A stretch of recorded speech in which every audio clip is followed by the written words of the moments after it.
Hi everyone, welcome back to the podcast. I'm Paola. And I'm Danielle.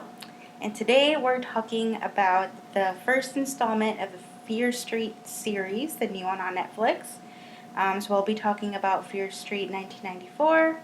And this is an American teen slasher film directed by Lee Janik, and it's based on the very popular book series by R.L. Stine. And it is, like I said, the first installment of the trilogy, which we will be talking about. So this is the first of a 3-part series for us as well. And as always, Danielle. Spoilers! Watch out! Spoilers! Oh my gosh. Spoiler alert. A big one. So, yeah, if you haven't seen it, go watch it and come back. Or, as we always say, if you don't care, just stick around. Oh boy, oh boy. And keep watching this review. Here is the Wikipedia plot synopsis. In 1994, Heather Watkins, a bookstore employee, is murdered by her friend Ryan, who had previously shown no indication that he planned on killing her. After murdering her and several mall employees, he is shot to death by the police. The media report the massacre as the norm for Shadyside, which they dub the murder capital of the United States. Many of the Shadyside teenagers believe that this is the result of the witch Sarah Fear, who placed a curse on the town before being executed for witchcraft in 1666. Dina Johnson does not believe in the Fear Witch and has recently broken up with her closeted girlfriend Sam. Meanwhile, her brother Josh spends time researching the town's history, and her friends Simon and Kate sell drugs.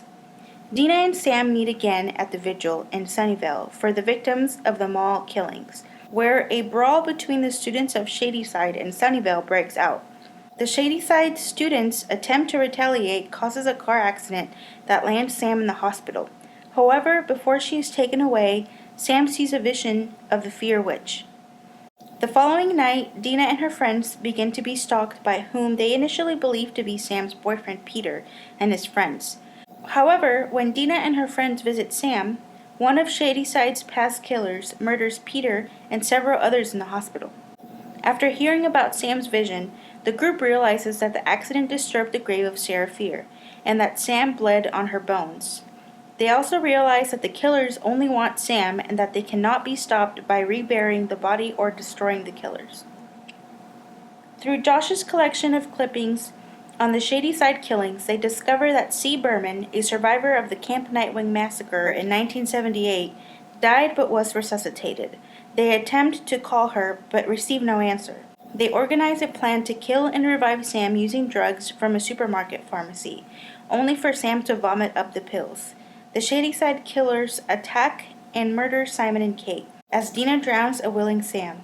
The killers disappear, and Dina revives Sam using a combination of EpiPens and CPR. Afterwards, the police decide to place the blame on Simon and Kate, as they were known for selling drugs. Sam and Dina reconcile and publicly come out as a couple. Later that night, while Sam is at her house, Dina receives a call back from C. Berman, who tells her that there is no escaping the witch. Sam, now possessed, attacks Dina, but is subdued and tied up. So, yep, pretty much, that was the synopsis. Let's get into it. So I have some initial thoughts about this movie. You can tell right away, even though it's like obviously in the title of the movie, but it's very 90s reference heavy. Like very 90s reference heavy. I was like, okay, I get it. It's the 90s. Like right away, just like the mall, and like the way that the mall looked and the way that the people were dressed. And it reminded me of Stranger Things, kind of. I think there's a part of season 3 that takes place in the mall, right? At the end. Spoiler alert. Yeah. So I got the 90s vibes like immediately. And I will say though that the beginning scene at the mall I thought was pretty good. With like the girl, I think her name was Heather, getting killed, and it had a lot of Scream vibes, a lot of Stranger Things vibes. Like it was just very like classic slasher intro, which I thought was pretty cool. I thought like it was obviously paying homage to slasher movies, but it was kind of like also setting up the stage for what was about to happen in the rest of the movie and setting up the story. So, yeah.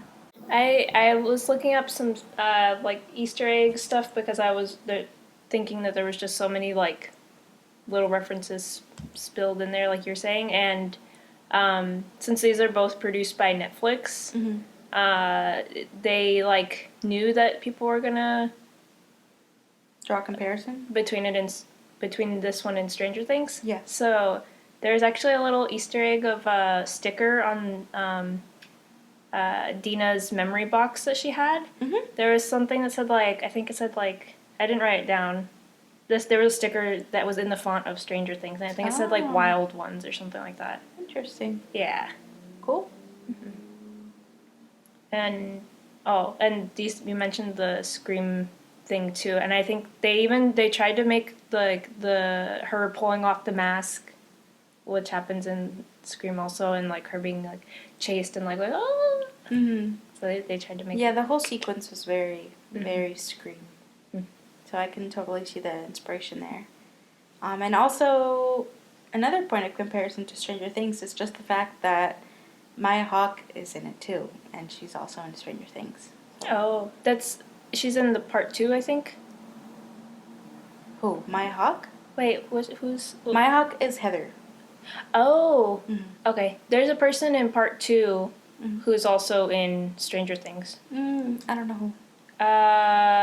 We haven't seen it yet, but I think it's a girl with orange hair, Max. Oh, right. She's in... Yeah, you're right. Okay. So we haven't seen part 2 yet, but we will watch it. There was another thing that I caught. This is why I originally looked up the Easter eggs thing, was that in the beginning with the little book scene when they're like panning across, the books said that they were written by Robert Lawrence, which is RL's real name. Yeah. And apparently the titles that are on the books are actually like titles in the Fear Street saga. I thought that might have been something too. I'm not familiar enough with the book series to have spotted that reference right away. Yeah. But I was like, they're really showing us those, so they must mean something, you know? Yeah. Another, not to keep comparing, but I feel like, you know, the way that this movie was made, it's just very reminiscent of a lot of things. It also reminded me, like, the rivalry between Shadyside and Sunnyvale reminded me a lot of Riverdale. Oh, and, yeah. And, like, the Riverdale High versus the Southside High, where, like, the Southside Serpents were. And, but yeah, it was very that. I think it reminded me a lot of Riverdale. And some of the drama aspects of it, too, I feel like was very, it's like very reminiscent of, like, old teen slashers and old teen dramas, but with this, like, new twist or, like, new flavor. Because I think, like, if I compare this movie with Riverdale, I feel like they have a lot in common as far as themes go and as far as just the way that the characters behave and stuff like that. It's very similar. Yeah, I could see them being in the same, like, universe or something, like the next door neighbors or something. Right. Yeah. I think that there's something about, like, teen dramas and anything to do with the horror, like, genre is so, like, amped up. Like, I feel like I don't remember being that angsty as a teenager, but, like, everything that I've seen so far, like I said, Riverdale, and before that, I mean, this is kind of a little bit older, but Pretty Little Liars, too, was, like, very dramatic and very angsty, and I was like, what? Like, this is not how I was when I was a teenager, but anyway, like, they really like to amp up the emotions. I don't know if that's how teenagers are now, but if they are, oh my gosh, that's crazy. What else? Oh, yeah, you're next. Oh, boy. There is the part where, a little bit further on in the movie, when they have the trails of blood that lead to Sam in the bathroom, and all of the not monsters, but all of the henchmen come at, like, the same time, basically, and they all, like, follow the line into the bathroom. And, like, something about the way that scene was set up, It reminded me of, like, Scooby-Doo, where, especially, like, one of the Scooby-Doo movies, when they have, like, they're facing all of their past foes, and they, like, have to, like, trick them into, like, traps and stuff, and I was like, oh my god, this is Scooby-Doo. Yeah, I could totally see that vibe. Like, their little plan that they concocted was very, very Scooby-Doo, I think. Except for the lighting the people on fire. That's yeah. They got barbecued. I wrote that in my notes. They had a barbecue. And it still didn't work, but it was pretty clever. I was surprised. I was like, that's a really clever plan for a bunch of teenagers, but I guess that's what happens when you're, like, about to get killed or your friend's about to get killed, so. And when you have Josh on your team, that kid's smart as he hell. was really smart. You know who he reminded me of? Not to keep going off, but he reminded me of the kid from It, the chubby kid. Oh! I can't remember his name. I can't remember the character's name. Yeah, it's, probably gonna say the wrong name. Yeah, I'm not gonna say I don't remember his name, but I'll put his picture right here so you know who I'm talking about. But yeah, because I thought, didn't he also do, like, some research into the town? Like, he was, like, the guy that knew the things about the town. So I feel like there was some parallels there. Mm-hmm. And then probably parallels, too, with, like, Dustin from Stranger Things. That's what I was gonna say. Mm-hmm. Yeah. And then also I was thinking of the kid in Danny Phantom. I don't know. I never saw that. Oh, okay. If you guys are Phantom heads, and you know what she's talking about. Yeah, the little kid with the PDA. And PDA? Personal something device. Yeah, and there's the little electronic ones with the little pen, and you, like, use it to, The like... Palm? No, but it had a shortened name that was, like, I know what you're talking P about. something. I don't know what it is, but I know what you're talking about. Yeah, so he'd have that, and he wears a little hat. Yeah. Going back to the beginning, kind of. So there's, like, a scene where, or actually the whole beginning of the movie when we're introduced to Dina as a character, one of the very first things we find out about her is that she's heartbroken. She just went through a breakup, and there is a very purposeful avoidance of mentioning any pronouns when it comes to Dina's ex. They just keep calling, I guess Sam. We know it's Sam now, but they keep calling her your ex or my ex or, like, just Sam, never specifying a gender. So I feel like I was a little surprised by that because it felt to me, and maybe I'm wrong, but it felt to me like it was supposed to be a reveal. Like, it was like, oh, you thought it was the guy, but it's actually the girl, you know? Mm-hmm. And I felt like they were either trying to play with people's, like, play with the audience's perception of heteronormativity in a horror genre. They were like, you thought it was the guy, didn't you? But it wasn't, it was the girl. So I was like, that's a little bit clever. But at the same time, it being a teen movie, I would have just assumed that they would have, like, came right out and said it, you know? Mm-hmm. Because I don't think that it's really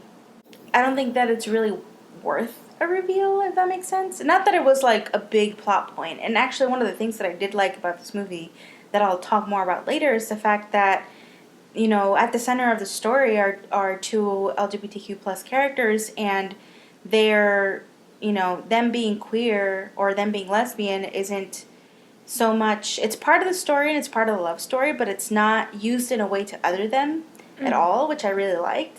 But I was a little bit thrown off by this, like, reveal of, like, she's a lesbian and you didn't even see it coming, you know? Yeah. It was just kind of weird to me. I think, I don't know if this is something that they pulled, like, from the book. Maybe there was a reveal in the book and they were trying to, like, stay to the material. I have no idea. But I wouldn't be surprised, especially since it was, like, written a while ago, I'm sure. Yeah, I would actually be surprised to know that the book actually includes a lesbian character as the main character. Mm-hmm. I am assuming, and I'm obviously I could be totally wrong because I don't know anything about the books, that they kind of took that liberty themselves and adding her as a character into the movie and being gay, you know? Like, I don't know that was part of the actual book, but if it was, then yeah, you make a good point. Maybe that's how it was written in the book and they kind of wanted to stay true to that. Mm-hmm.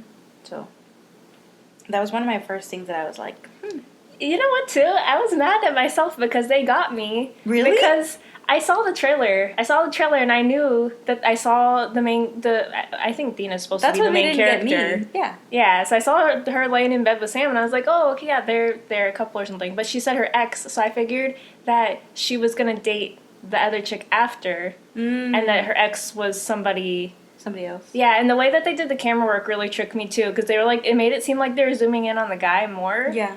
And stuff, and so I was like, I even wrote in my notes too, I was like, oh, her ex, the football player, and then it did the next scene where Sam came in, and I was like, erase, her ex, the cheerleader. I did see the trailer, which, like, that I think that is why they didn't get me, because I was, like, already, I didn't remember Sam's face, but I just could tell from the way that they were communicating, from the way that Dina was communicating with her friends prior to the reveal, that they were trying to purposely avoid mentioning any pronouns. So I was like, oh, okay, it's going to be that girl, and they're trying to trick you or something. But I'm surprised they got you. I even saw it, and, like, I knew. I was like, oh, yeah, she's going to be dating a chick. And then, like, but then they got me. I was like, I got. I'm dumb. But, whatever. I think, it was designed to get you. I'm just more, I think they did it well. I'm just more so confused as to why it was even necessary, Yeah, probably just more drama, more like... Yeah, I guess so. More like, oh my god, can you believe it? In this town? In this political climate? So another Easter egg would be they called him the Nightwing Killer, which was one of the henchmen, the one that had the bag on his head and the axe. It was supposed to be like a direct, like, basically like, creature?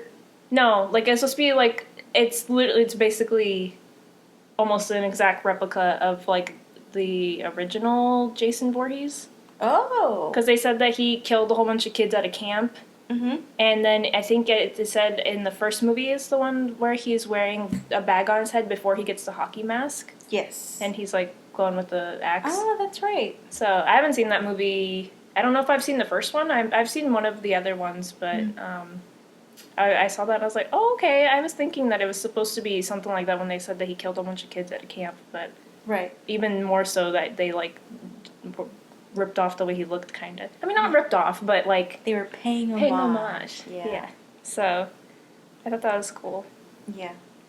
So, something I will say about this movie, and you probably felt the same way, because I think you were in a worse position than I was, is a lot of the key scenes happen in the dark. Like, in the dark. Like, super dark. So, we watched it in the daytime, and we, like, drew our blinds. We usually watch the movies in the daytime. And usually drawing the blinds, like, does the trick. But I feel like even with the blinds closed, it was still really dark. And I was, like, just trying to, like, figure out what was happening. And I'm just interested to see if anybody else had that same experience if you watched it in the daytime. Or, even if you watched it in the nighttime, maybe even then it was still too dark, But I thought that was something that was kind of weird. I don't know if it was intentional or what, but... A lot of important things happen when the scenes are way too dark. So yeah, there was a part where I was having trouble seeing after Sam and Dina go to the two police officers, and they did like a zoom up of the officer's like belt, and I thought they were zooming in on the keys. I couldn't see the gun in the background because it was like blending in with the background because everything's so dark. And then when she attacked him and took his gun, I thought that they were trying to tell us that she took his keys. And I don't know. And then you're like, yeah, gun. And I was like, oh, okay. Because like a second later, she was like, look what I got. Yeah. She definitely took something. I had some like symbolism stuff. I don't know if it was like symbolism, but it was like camera work that they did and the timing like lined up with like things that were happening or like supposed to be like artsy stuff. When Sam and Dina first confront each other in that like hallway alley thing, the light turns off and then it like it cuts back the light turns off outside, and then it cuts back to one of their faces, and then the other light on this side goes off, and it cuts back to one of their other faces. And I felt like it's supposed to be, like, showing that they're, like, not, I don't know, something. It's supposed to be saying something. Yeah, I think maybe it was meant to be showing that they're on opposite sides of things, especially in regards to their main conflict, which is that Sam moved to Sunnyvale, right? Mm-hmm. And Dina stayed in Shadyside, and she's like, "Why did you move? You're not being yourself, blah, blah, blah." And they have this whole conversation about how Sam is saying that she just wants something better for herself. Like, why are you hating on me? I just want something better for myself. Mm-hmm. But then Dina's like, "Oh, but you're not being yourself," whatever. So I could see what you're saying. They're probably trying to show you them in, like, opposing sides, Mm-hmm. because they were obviously broken up and in a fight. Mm-hmm. So They, like, take the scene further, too, and then they do the, like, very obvious, like, the football and cheerleader team of each side, like, starting to get into each other's face, and, like, they had, I think, the same type of thing where one team, like, moved up to talk shit to the other, Mm-hmm. and then they showed, like, the corresponding school's, representative of the two, Mm-hmm. like, walk up to say something to the other one or something, or, like, zoomed Yeah. in on their face, and then the other one moved, and the other one close up Yeah. on the face. So I was like, oh yeah, as their school's about to fight, they're about to throw hands or something. They didn't throw hands, but No, but it definitely just brings forth that it's, like, so much more than about them being broken up or about them not being able to come out to their friends or their family. It's like they're feeling like they're being torn apart by this, like, rivalry between the two sides. And kind of for Dina, I think Sunnyvale represents something that she doesn't see as genuine, and she doesn't want Sam to kind of go off and do what she thinks is, like, better for her if she's not being true to herself. mm-hmm. So yeah, I think it's a good moment that kind of represents the rivalry between the two sides. And also, I mean, if you could see it as some social commentary as well, because obviously one side is really wealthy and the other side is poor and, crime ridden and everything. So I'm sure there's something in there about, social status and stuff like that. I don't think that the movie is quite, I guess, heady enough to make those sort of references. I don't think they're really trying to be deep. Mm-hmm. But you could, if you really wanted to look into it, you could totally see that it's about, like, wealth disparity and et cetera, et cetera. So Danielle, what did you like about this movie? Well, I thought that the movie had really good pacing for the most part, and that I was, like, entertained. It had a lot of, like, things going on. Like, it was very high action for being, like, a horror movie, I feel like. Yeah. Which was good.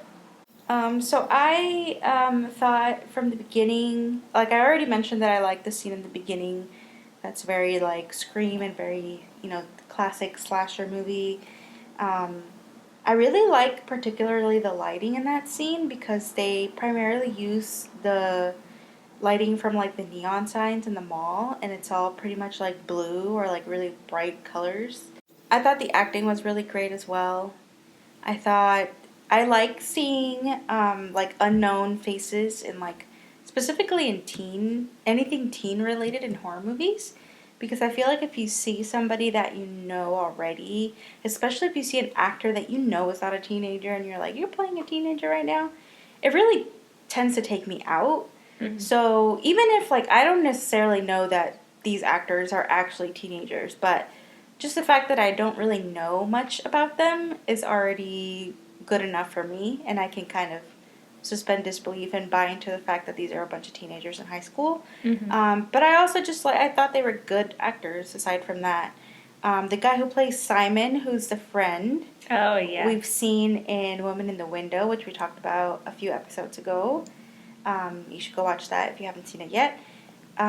He was Simon in this movie, and he was much better suited for this role. Oh, definitely. Yeah, like, Definitely. I didn't like his performance in Women in the Window, but I think it had more to do with the character that he was playing. But he was perfect for the role that they gave him as Simon. He was really funny.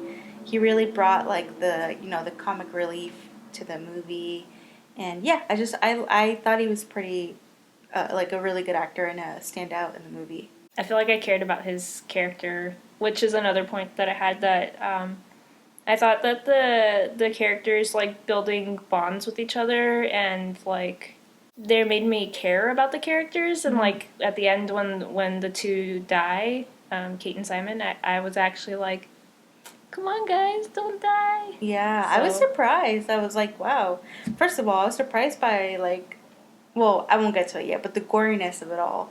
And then also the fact that I thought they were all going to make it out, because that's usually what happens in those movies. Like, it's a group of friends, yeah, some of them die, but usually it's the ones that are, like, Not the core group. exactly, like, they're not part of the core group, so I was surprised to see that they died. But yeah, it was a very sad moment. And I totally agree with you that they do a really good job of making them, like, connect with each other, and therefore it makes you connect with them as an audience member. You're not just invested in them as characters, but you're also invested in their relationships that they have built in front of you in the movie. So Especially the little scene between Simon and Josh before they split up, and he's like, yeah, dude, like, you're cool, and, like, Kate knows it, and, like, you know,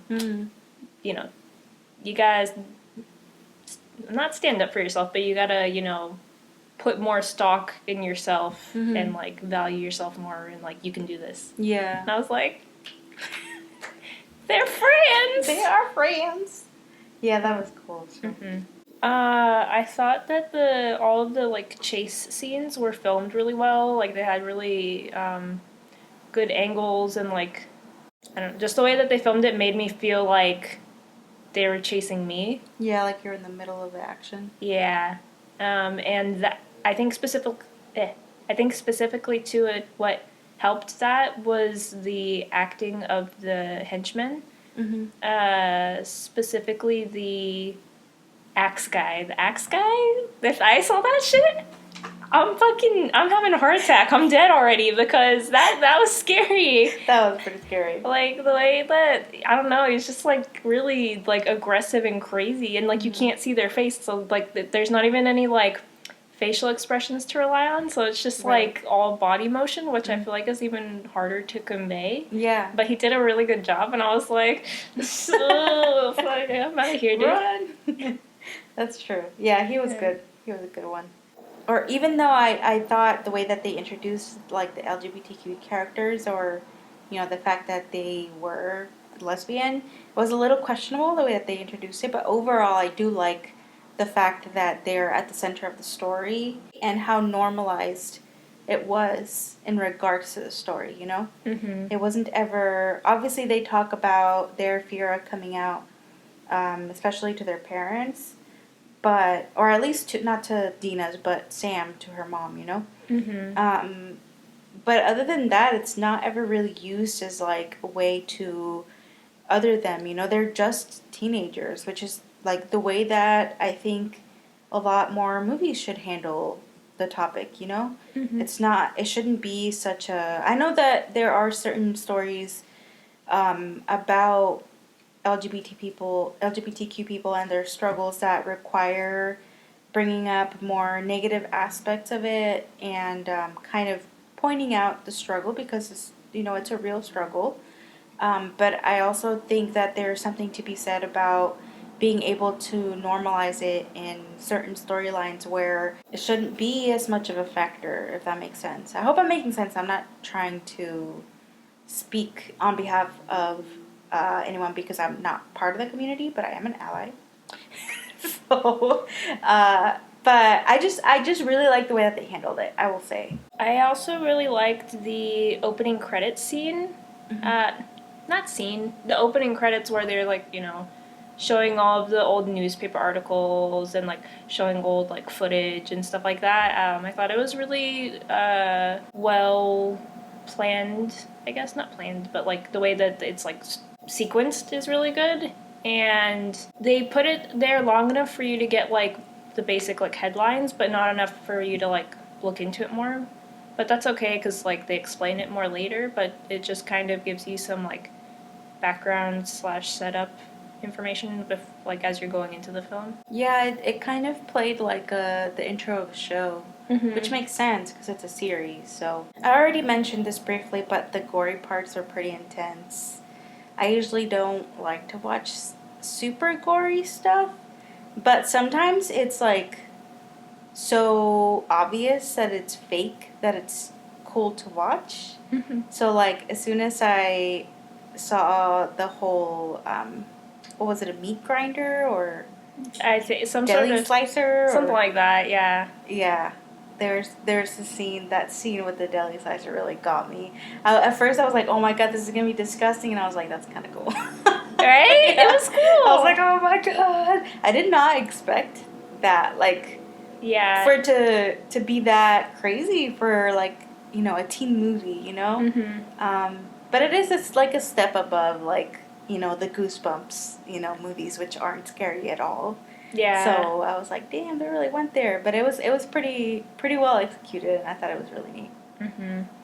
I think it's funny that you mentioned because I was kind of expecting like Goosebumps, but like a little more, maybe like Are You Afraid of the Dark level, where it's like just a little bit above Goosebumps, but then they're like, yeah, fucking drugs, fucking flipping people off, and like I was like, whoa, okay, this is more teen than I was. I'm telling you, like teens aren't built the same way anymore. Well, I mean, I don't think that Goosebumps and maybe Are You Afraid of the Dark was targeted. I think that was targeted towards like preteens. Preteens, yeah. So, but this is full on like teens, yeah. So, but yeah, I mean the way that it was on par with like the themes, like, you know, like there was two friends that sold drugs. There are some sexual things in it. It is on par with like I said, Riverdale, which has a lot of that in the story, where it's like made for teenagers, but it kind of almost goes like a step above that. But yeah, and not to mention Euphoria, because that's like on a whole nother level. I feel like I'm dated because I keep on thinking of Degrassi every time, and you're like, yeah, teen drama. And I'm like, Degrassi. I mean, that's, you know, that's a good point of comparison. Like Degrassi, I don't know, I never watched it, but I can't imagine that like some of the themes and like storylines were anywhere near what like Euphoria or Riverdale has to offer, you know? But I don't know. From what you remember, what is like the most intense thing that you watched in a Degrassi episode? And then I'll tell you if it kind of matches the level. Well, I know that the character that Drake played in the show got shot and became like handicapped from the waist down, like not able to use their legs. What context did he get shot in? I think that he was in a don't come for me. I only would watch it when I was at my cousin's house in the summer. They really liked it, so I'd watch it with them all the time, but like only in the summer. But I think he was in a gang and he got shot. Okay, that's and then there's like the one chick, Emma, I think she struggles with like anorexia and bulimia, and then like there's like a trans character who gets like bullied. I know there was like a funeral and everyone was like, whoa. Okay, never mind. That is pretty on par. It's got a lot that happens. And it's not an American show, right? It's Canadian? I think it's Canadian. Yeah, maybe that's why it's a little bit more, like for its time, is a little bit more intense, you know? Yeah, it's Canadian. It's still, Canadians. Sorry. Sorry. We're sorry about this. Sorry, I shot you. But yeah, I mean, it does sound pretty gnarly, but honestly, like, Euphoria, like, made me scared of teenagers. Just because it's so intense. Like, it's really crazy, but... I like the sort of explanation, I don't know what you'd say exactly, of how the dead are being, like, manipulated, I guess. And it's that they're, like... It's not that they're just corpses that the witch is animating. It's like she's like materializing them, and you can see that after the barbecue scene in the bathroom, where the hand like clumps back up like Terminator 2 style, and then like goes to grab Josh, and I was like, okay, that's pretty cool. I like that they explained that she's like actually doing like more stuff, and that they can't just She was a witch simply, after all. yeah. So. Yeah, so I thought it set up the story pretty well. Mm-hmm. It was also interesting for them to start with, the newer, not newer, but like older, I guess, in chronological order, because it does go back to 1978 and then 1666. So I was curious to see how they were going to kind of play that out, because obviously it has to go in reverse order of the story. So I thought it was like a good, this first one was like a good way to kind of set up the story for what's going to happen next. What did you not like about this movie? I didn't like a few things. I thought that even though it's obviously a teen movie and it kind of probably aims to touch on all the things that we already discussed, as far as making it fit into the slasher genre, I thought that it was cool for it to pay homage, but I feel like sometimes the narrative got a little bit lost in those like teen quips or like cliches that would make it like a slasher movie, I think it was trying really hard to, pay tribute to those movies, that sometimes it kind of lost its own identity, and it lost, like, it made the story maybe not move forward as smoothly as it should have, if that makes sense. So it just was a little bit, even though I get it, like I get what they were trying to do and what they were trying to go for, it does sometimes feel like a little bit forced. Like they're trying to fit this specific genre or like aesthetic or whatever you want to call it into their specific story, and they're trying to add so many of those elements that sometimes it got bogged down by them, as opposed to helped or improve the movie. What did you not like about this movie? Okay, so one of the first things that I thought about the movie immediately, and I was like, was I feel like they were trying to beat us over the head with their music budget. And it reminded me of like when I'd be in the car with someone and like, let's say the radio's on and that they just keep changing it like halfway through a song to a different station. Yeah. And I was like, okay, we get it. Like, that's kind of part of what I mentioned in the beginning, was like, whoa, okay, get it, it's the 90s. But yeah, and it also kind of plays into what I just said. It was like, look, this is a 90s movie. Look, this is a teen slasher movie. Like, it was just very heavy-handed. But yeah, I totally agree. It was like, it's this song, now it's this song. Too much. I was like, that's enough slices! Something else that I didn't like was, at times, I felt that the exposition was a little bit, like, clunky. I think not always, but sometimes. And I thought after, I was like, that's something I didn't like. But then I was like, maybe I could give it the benefit of the doubt because it is the first one in the series.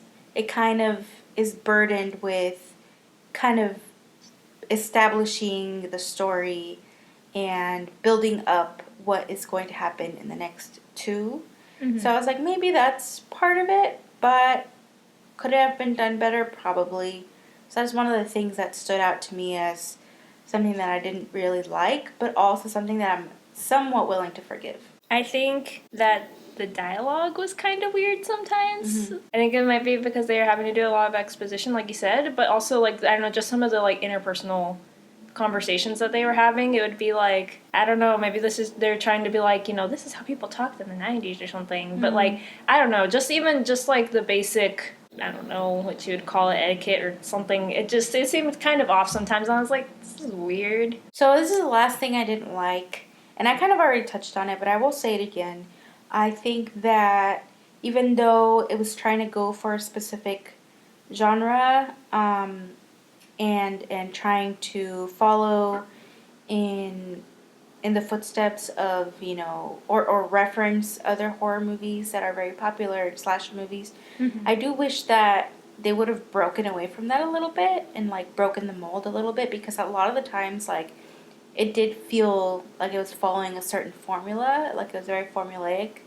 And I feel like when you're trying to pay tribute to other movies or the genre itself, and you're trying to be a little bit self-aware with it, I think it can work. But if it's too much, then I think it just makes your movie kind of like a parody of itself. And I don't know if that's what the intention was. Maybe it was. I don't know. Like they were really trying to hit you over the head with like, look, this is a teen horror slasher. Like this is what you're getting. Like this is what you should expect.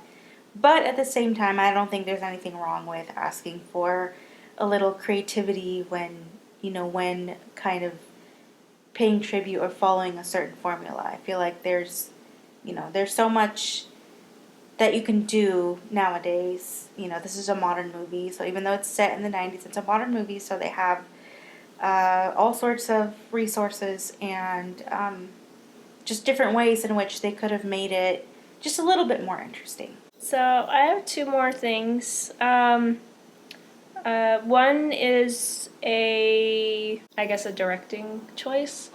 They did this a lot in the movie where they would have like something in the background that like zooms by and they'd put like a jump scare noise. And they did that like a lot. Or when the person like fakes, they like try and fake you out that there's gonna be someone coming up to Dina with a knife in their hand, but then they end up just like writing grip on the locker in the beginning. Yeah. And they did like this very particular jump scare noise that's not supposed to be a jump scare, but it's supposed to be like, hey, look, there was something in the background. And I feel like that's very like, you don't need to do that. Yeah. But that's a little complaint, I guess. And then the other thing is that there was a point in my notes where I wrote, come full circle with drug dealers' drugs, and that's why they needed to steal the ambulance. And I was like, okay, this was all making sense now, like why they were like bringing like these things in to it. I was like, okay, they're gonna use their drugs that they sell to make Sam OD, and then they're gonna use the ambulance equipment to bring her back. But then they just go to the pharmacy and use the pharmacy drugs. And then they don't use any of the stuff from the ambulance. And I was like, why'd they even need to steal the ambulance? Just for fun, I guess. Just for fun, Like, what happened to his keys? Where'd they go? Probably just for show. Yeah. So I was like, that was a missed opportunity. They could have totally... I guess maybe they don't know how to use the... but they could have, like, gotten the EpiPens out of the ambulance or something. I don't know. Yeah. I felt like it was a missed opportunity. Right. I have a couple of questions... couple suggestions. A couple suggestions for you. So tell me why were they restocking in the dark in the very beginning of the movie? And also they were like the only two employees in there besides the fucking janitor. Like, I was also confused. I thought maybe the power got cut off or something, but she seemed like, oh yeah, this is normal. Yeah. Yep. The whole mall just closed already, and I'm still here, and I'm restocking in the dark. Not unless it was like automated lights that turn off. They should have been, get the fuck out of there already. What are you doing there? Didn't get their work done. They're very loyal employees. I don't know. That's a good question. I wouldn't know about that. I'm just kidding. Okay, so I totally thought that Dina was going to have something to do with the witch in the beginning, because she gets a nosebleed before Sam even gets a nosebleed. Yeah. And I was like, what was the point of giving her the nosebleed? She could have just like had her hand slip on the cooler and then that's why it fell off. It didn't have to be that she got a nosebleed, unless they're trying to say like the witch gave her a nosebleed so that they would crash into her bones. Yeah. Like, I don't That's know. true. Like, Dina's nosebleed never really came to be relevant again, right? It was just the fact that she got a nosebleed, so then she had to drop the cooler, which caused a car accident, etc., etc. But it also, like, why would the witch give her a nosebleed in order to disrupt her bones? Like, it doesn't seem like she wanted her bones to be disrupted, so I don't know. Yeah, that's kind of weird. And speaking of bones, I have another bone to pick with that, with those bones, because Why is her fucking grave above the ground? How? Wasn't she buried like a bunch of years ago? Like 300 years ago? It's bullshit. That's like maybe like the teens are up to no good. They like to mess with graves, and they dug up her grave, and now her bones are chilling. I don't know. I guess you could try and argue maybe that they didn't bother to bury her and they just left her in the... Yeah. But I feel like... Because they burned her, right? Yeah. So I think so. Or no. Because why were her bones? Do bones not burn? I don't think so, right? That's why in movies when they have like a fire pit, people find bones in the bottom of like, in the coals. But what about people being cremated?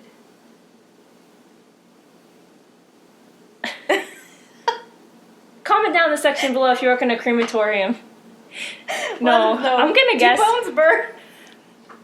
I'm gonna say I think bones do not burn, and maybe they grind up the bones. Oh no! I know, it's pretty gross, right? No. Bone dust.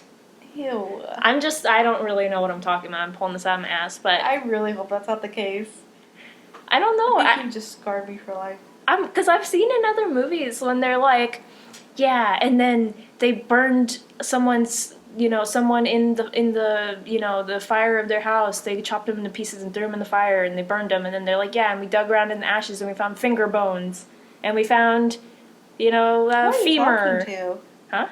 Is this real people that you've heard about? No. Movies. Okay, I was like, no, movies. Okay. I don't talk to people who burn people in the fire pits. Anyway, that is a very fair question, to which I have no answer. Because, yeah, I agree with you. What the hell were the bones doing there? Yeah, and then also, too, if let's say that they burned her and her bones don't burn, and it's been 300 years, you would think that somebody would have came across them and, like, messed with them, or, like, they would have got buried by, like, dirt and, animals like, and leaf litter, and... Yeah. And it was just, like, on the surface barely with, like, just a couple of leaves on top of it that they, like, pushed off real easy. Maybe her bones specifically didn't burn because she's a witch. Maybe. And just maybe, because she is pretty intent on this curse that she's got on the town. She, like, raised her bones up out of her own... I wouldn't put it past her. She seems like the type of girl who would do that. She wants to stay relevant, you know? Alright, I'll buy that. I'll buy that for a nickel. And then my last question, and this is my biggest, probably, it's about the same level as the last question, but you know how they had, like, mop buckets, like, full of blood, apparently, that was Sam's blood? Yeah. Where did they get all of her blood? She needs a blood bag after all this blood that she's lost, and, like... Well, I know she cut her hand. Enough for three hallways to be... She purposely cut... Maybe they probably watered it down. I mean, I guess. It looked pretty red on the floor. And then later, too, they, like, had her blood and they smudged it on them. Mm-hmm. And I was like, damn, they just keep cutting her up so they can use her as bait. Poor girl. I just assumed they, like, took some of her blood and put it in the bucket and, like, added water to, like, thin it out and then used that to kind of spread on the floor or something. I hope so, because she's just like dried out, like doing this, wringing out her like arm. She went through a lot, I will say. Poor Sam. I have some predictions. Okay. I have some predictions, and I'm predicting that Sheriff Good is gonna have more character development, possibly. I agree with you. I think that he probably was involved in the camp stuff. Mm-hmm. He might have even been young enough to be a camp attendee.